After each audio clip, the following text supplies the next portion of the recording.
Je suis une princesse. Ne vous effrayez pas. C'est la seconde, n'est-ce pas?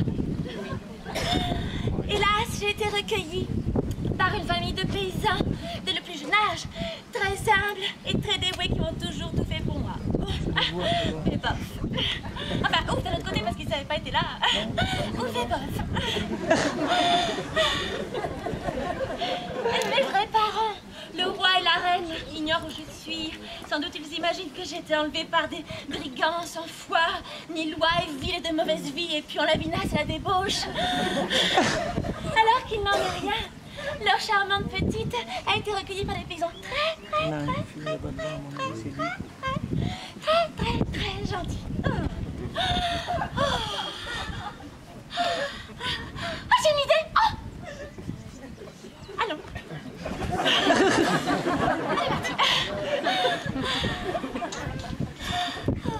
Ah si.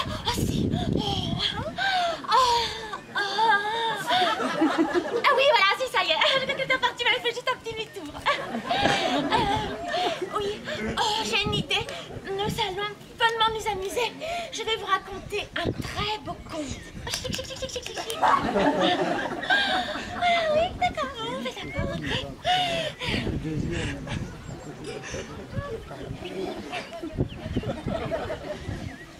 Qu'est-ce que je suis belle.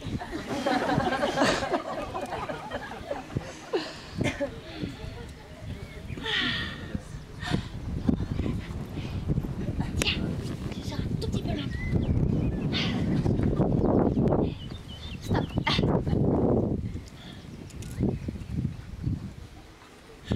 Je me concentre.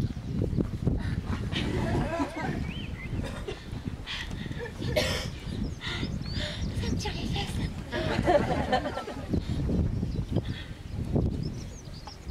Il était une fois. Ça commence bien.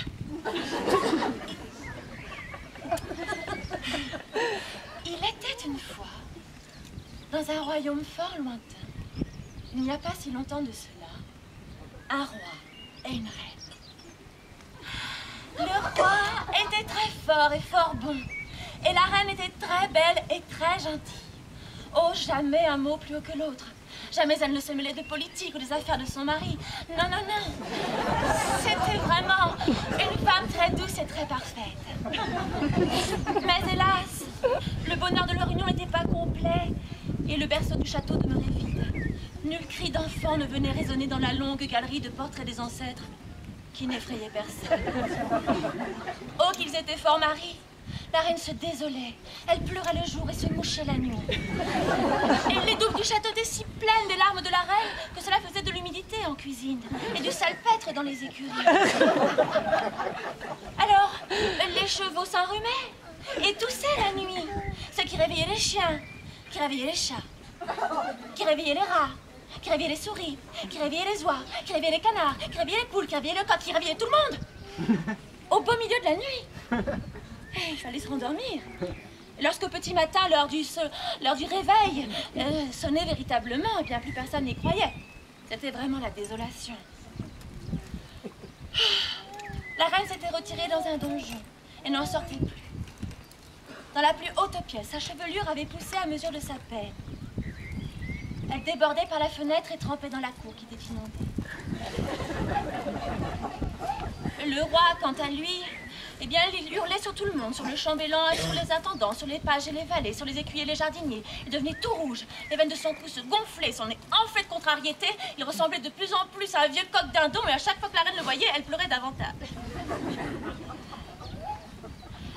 Et par une belle après-midi d'été, semblable à aujourd'hui, l'air était lourd. Le temps était à l'orage. Lorsqu'on entendit tout à coup une longue plainte, tout le monde se figea. Chacun se demandait ce qui allait pouvoir arriver. C'était un corps de chasse. Tout à coup, on entendit plouch, plouch, plouch, plouch. Quelqu'un marchait dans la cour. Plouch, plouch, plouch. Corps à vendre, flûte, flutio, sirène, olifant, n'hésitez pas, offrez-vous, faites-vous plaisir. C'était un colporteur, baladeur, transporteur, voyageur. Oh, la chance! Ah, tout le monde a couru. Le roi le fit recevoir dans la salle du trône. Il fut curieux pour une fois et il se choisit un beau corps de chasse tout neuf. La reine aussi demanda à le voir. Elle réside dans la plus haute tour du château. Il a même fallu construire 7 tours de plus. Pas 7 tours, non, 7 étages, hein, c'est déjà pas mal.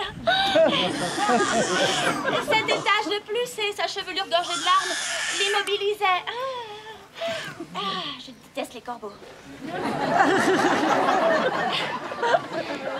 Normalement, il fallait une demi-journée d'escalier pour arriver jusque dans la chambre de la reine. C'était une grande pièce toute ronde et la reine regardait inlassablement par la fenêtre. Par la fenêtre, on pouvait voir des collines verdoyantes et ondulées. Derrière, une masse noire, sombre, la forêt, qu'elle n'avait jamais osé traverser. Et plus loin encore, par temps clair, en plissant les yeux, on voyait comme une fine bordure blanche avec un éclat d'argent. Oui, par temps clair, on pouvait voir jusqu'à la mer. Le baladin